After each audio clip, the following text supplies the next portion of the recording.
ndongera usuhuze abakunzi b'umurongo wacu wa Kimeza Miryango. Haciyemo umwanya munini, haciyemo igihe mudaheruka kutwumva mu mavideo yacu twabamenyereje, ariko iyi ni video ya mbere yo muri uyu mwaka wa 2026. Iyi video ize kubimburira izindi zizayikurikira kugira ngo dushobore kugera ku ntego y'uyu murongo wacu, ko ari ikibazo cyo guhugura no gusangiza abatwumva ibyiza dufite hano mu bushakashatsi bw'ibitagaragara muri Kimeza Miryango. Nkaba rero ngira ngo mbararikire gukurikira neza iyi video yibanze ya mbere. Ubundi mukuri tumaze gukura mu bijyanye n'ubushakashatsi, bituma dukwiye kugeraho tugatamura ukuri nk'uko abantu batamura inzobe cyangwa se basasa inzobe, natwe tuvugane ukuri aho guca inyerera mu cyamu duca amarenga. Ni byiza rero ko tubabwira ko umubare rimwe cyangwa se n'imibare yindi mujye mwumva ari ibintu byahimbwe n'abantu. Abantu bageze igihe bazana kubara, bashobora kubara kuva kuri rimwe ngira ngo kugera kuri byinshi birenga, ariko iteka bagahera kuri rimwe. Ngiye rero ndashaka icyo kintu bahereyeho cyitwa rimwe ni igiki. Nuko mu by'ukuri bari bazi yuko hari ikintu kibanziriza ibindi. Icyo kintu kibanziriza ibindi iwacu mu Kinyarwanda tukivuga ko ari imfura. Uyu rero ni umwaka w'imfura ubanjirije imyaka izawukurikira, cyane cyane mu mpinduka z'isi dutuye, mu mpinduka z'ubuzima buri hano ku isi, mu mpinduka z'isanzure turimo twese, turi kumwe n'andi masi n'izindi nyenyeri n'indi mibumbe n'andi mazuba menshi. Rero turi mu rwunge rw'amazuba, turi mu rwunge rw'inyenyeri, turi mu kirere, natwe niho dutuye, ariko twese tugengwa n'ikirere. Kandi umubumbe w'isi yacu ni umubumbe uriho ubuzima, ni umwe mu mibumbe ifite ubuzima. Aha rero ndagira ngo mbumvishe ko ibi bintu abantu bagiye bayoberwa, ugasanga barava kuri rimwe akajya kuri kabiri, gatatu, kane, gatanu, gatandatu, karindwi, umunani, icyenda. Nibyo twazaniwe, ariko mu by'ukuri ni wacu twarabaraga. Wajyaga wumva ukumva ngo hari umwana witwa Nyandwi cyangwa se Nyiraminani cyangwa Minani, hariho byinshi bigenda, ni ugasanga n'imyaka, amezi turayita za Mutarama, za Nzeri, za Kamena, za Kanama, gutyo tukagenda dukurikirana amezi. Ariko mu by'ukuri icyo nshaka kuvuga gikomeye cyane ni ubwenge tugomba kunguka. Ntabwo tugomba kubara nk'abana, ntitugomba kubara nk'abatazi cyangwa nk'abatamenye. Impamvu mbivuga ni uko nzi neza ko icyitwa igihe kitabaho. Ubushakashatsi bw'ibitagaragara bwagaragaje yuko icyo twita igihe ntakibaho. Ari igihe cyitwa kahise, ari igihe cya kazaza, ntakiriho. Ahubwo hariho igihe bita ubu,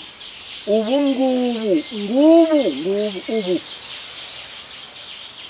Icyo gihe rero nicyo cyonyine kiriho, kandi niko tubivuga ngo ubu ni iteka ryose.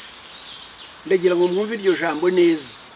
Iyo ni inshinga ivuga ngo ubu ni iteka ryose. Iteka ryose rero nicyo gihe tubamo, ni ukuvuga ngo tuba mu bihe byose, tuba mu bihe bidashira. Maze rero kuko batumenyereje ibintu byo kuhaba no kutahaba, bakatatumenyereza ibintu by'inyuma n'iby'imbere, ugasanga turatakarira aho ngaho, natwe ubwacu ntidushobore kumva iryo teka ko ritugeraho. Twebwe rero turi ibiremwa by'iteka, twebwe abantu, n'ibindi biremwa biriho byose ni iby'iteka, ariko twabigize ibishira tukabigira ibihita. Ndagira ngo rero turebe uyu mwaka wa 2026 kuki tuwita umwaka wa mbere. Nuko mu buhanga bwo kubara, nuko ufata uwo mubare kabiri wa 20 ugateranya n'iyo 0 ugateranya na kabiri ukabona 4, ukabona 4 ugateranya na 6 ugasanga ubonye 10. Iryo 10 bafata rimwe na 0 ukabona usigaranye rimwe. Niyo mpamvu ari umwaka wa rimwe. Ni umwaka wategerejwe igihe kirekire kugira ngo ugere, kugira ngo isi ishobore kugera mu cyiciro gikuru cyayo.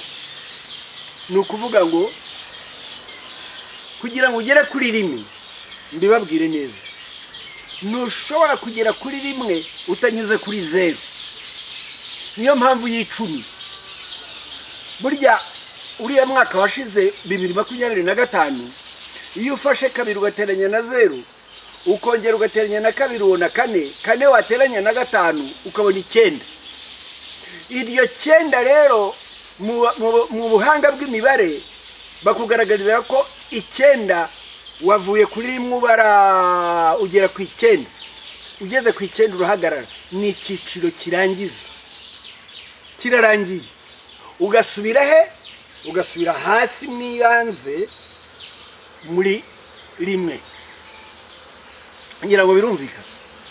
Niyo mpamvu rero uyu mwaka dukwiye kuwitondera, kuko ari umwaka w'ibanze. Ni umwaka udusubiza mwibanze tugatangira icyiciro gishya cy'ibihe bishya, ndetse ari ukunguka ubwenge, ari ukubona impinduka zitigeze zibaho ku isi zizatangirana n'uyu mwaka. Rero ndagira ngo mbateguze cyane kuri uyu mwaka w'ikirenga, uyu mwaka w'imfura y'imyaka. Kandi tutanagiye kure, wakibaza impamvu abanyarwanda bise ibihe byabo bakagira icyo bita umunsi nawe ukagira igitondo, ukagira amanywa, ukagira igicamunsi, ndetse ukaza kugira n'umugoroba, ukaba umunsi. Iyo babonye hashize iminsi 7 bavuga ko hashize icyumweru. Icyumweru cyashira hakashira n'ikindi bigakomeza, zagera ku byumweru 4 bati hashize ukwezi. Ukwezi kwashira ukundi kwaza bati hashize 2. Amezi rero akazaba 12, hakaboneka umwaka. Gusa umfashe nk'umunyarwanda twibaze kuki bawise umwaka, kandi tuzi yuko nabo ubwabo bahinga imyaka. Si byo se abanyarwanda ntibahinga imyaka? Niba abanyarwanda bahinga imyaka, cyagiye bakacyita imyaka, nta kindi nuko babaga bejeje. Babaga bejeje iki? Bejeje amasaka, bejeje ibishyimbo. Ibishyimbo uzi ko byera mu Kuboza, mu kwa 12. Amasaka nayo abarangije gutunganywa yeze mu kwezi kwa 7 kwa 8, ndetse icyo gihe hakaza umuganura uwo mu kwa 8. Rero ndabereka ngo imyaka, wumva ko iyo bavuga umwaka mushya, abanyarwanda barakubwira ngo umwaka mushya ngo uzawurye ntuzakurye, ndetse bavuga ati muze tujye kurya umwaka. rero mu by'ukuri bawugenje n'ikiribwa kuko bazi yuko umwaka ushira, iyo ushize baba bawuriye, bigashaka rero kubereka ko mu by'ukuri babara bakurikije umuco wabo, ariko harimo ubwenge tugomba kumenya. Ni gute twawita umwaka wa rimwe kandi hari uwawubanjirije? Hari n'indi myaka yabanjirije gusubira inyuma kugera kera ingahe? 2025 kuvaho batangiriye kubara nyuma ya Yesu Kristo. Ubwo batangiye kubara hashize imyaka 2025. Uyu nguyu uje bakavuga ko wa 2026. Niba ari umwaka wa 2026 uragenda ukajya ku mwaka wa mbere ute? Naho nashakaga aho ngaho aho uyu ni umwaka wa mbere rero, ni umwaka wa rimwe, ni umwaka utugarura mwibanze aho twahereye. Utese bivuye ko mu by'ukuri byahanuwe. Ubuhanuzi bwose bwabo bwa Bibiliya, bwaba ubw'abahanuzi babayeho, bwaba n'ubw'abanyarwanda nabo burya bagira abahanuzi cyane, bahanuye ko umwaka uzaza mu bihe biri imbere uzaza ari umwaka w'impinduka, wari ibihe bidasanzwe, ari ibihe bitigeze kubaho mu buzima bw'isi yacu. Muri ubu buzima rero ndagira ngo mbateguze kandi mbashirikire ikinyoma. Tugomba kwibaza muri uyu mwaka, twagiye tubabwira amavideo yo kwimenya ngo umenye uriwe. Uwo nguwo ugejeje iki gihe ninde? Urinde?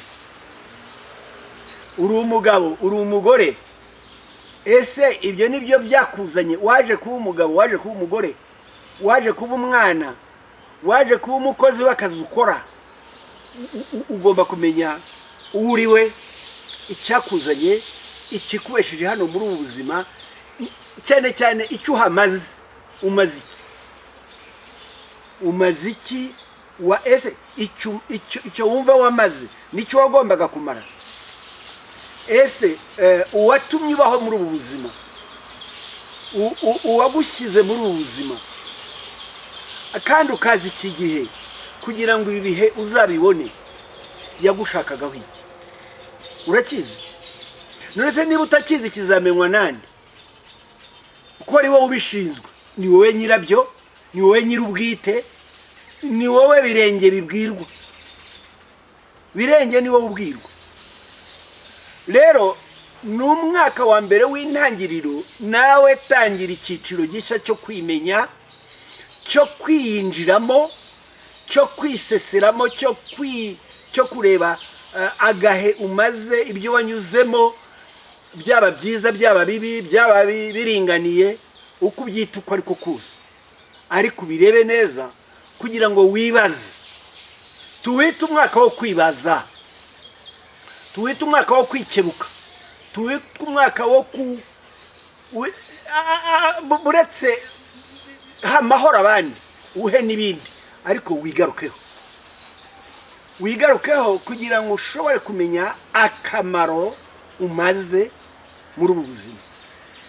Ubuzima bukumariye iki? Nawe ubumariye iki? Ese umariye iki abandi? Umariye iki imbaga ya muntu? Umariye iki ibimera?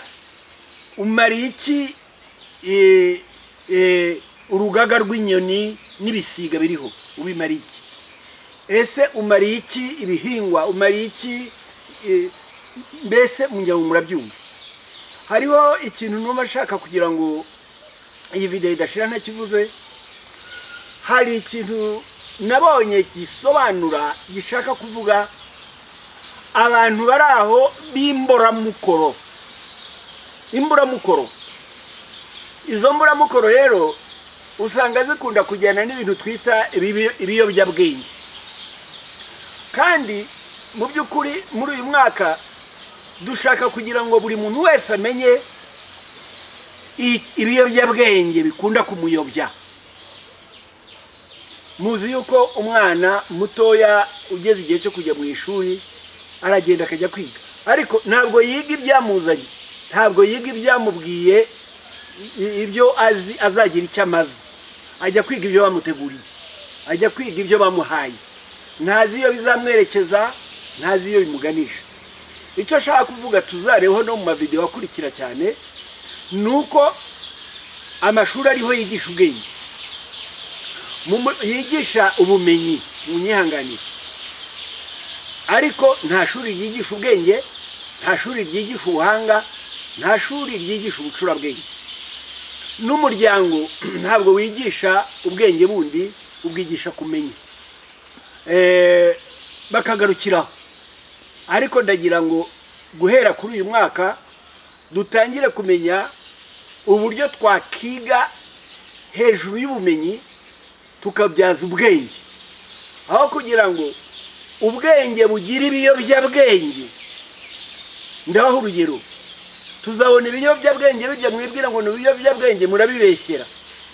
Ikinyabwenge nzavuga gikomeye ni telefoni. Reba telefoni ibyo yaziye n'ibyo yatuzaniye. Nubwo turavugana ifite akamaro, simbihakana, ariko yatwaye umutima w'abantu, yatwaye ubwenge bw'abantu. Ni ikiyobyabwenge rero. Ni ibyo biyobyabwenge rero ndimo mvuga tutazi, dukwiye kuzasobanuraho. Namwe nkabasaba umuganda wanyu wo kugira ngo mumbwire ibyo mubona by'ibiyobyabwenge. Icyo mbabwiye kandi mbatumye, muzambwira ubwenge bw'ifaranga. Amafaranga yaje amaze iki? Ko tuyiruka inyuma tukayakorera, tukayavunikira, tukagira gute? Amafaranga ni ikiyobyabwenge cyangwa ni ikiyoborabwenge? Mbahaye umukoro, aho muri video itaha sizongera gutinda, buri cyumweru nzajya nshyiraho video kugira ngo twungurane ubwenge muri uyu mwaka wa mbere, kugira ngo dutegure n'imyaka iri imbere, ariko tuzaba intwari kandi tuzayicemo gitwari, tuzayicemo dufite insinzi. Ndabinginze rero muzakurikira ama video ya 2026. Iyi ni ya mbere, hazazi ya kabiri, ya gatatu, ya kane, ariko mwumve tujyane. Murakoze rero, mbifurije ibihe byiza, twifurizanye umwaka mushya. Nanjye mbifurije umwaka mushya muhire wa 2026, umwaka wa rimwe, imfura mu myaka. Murakoze, murakaramba.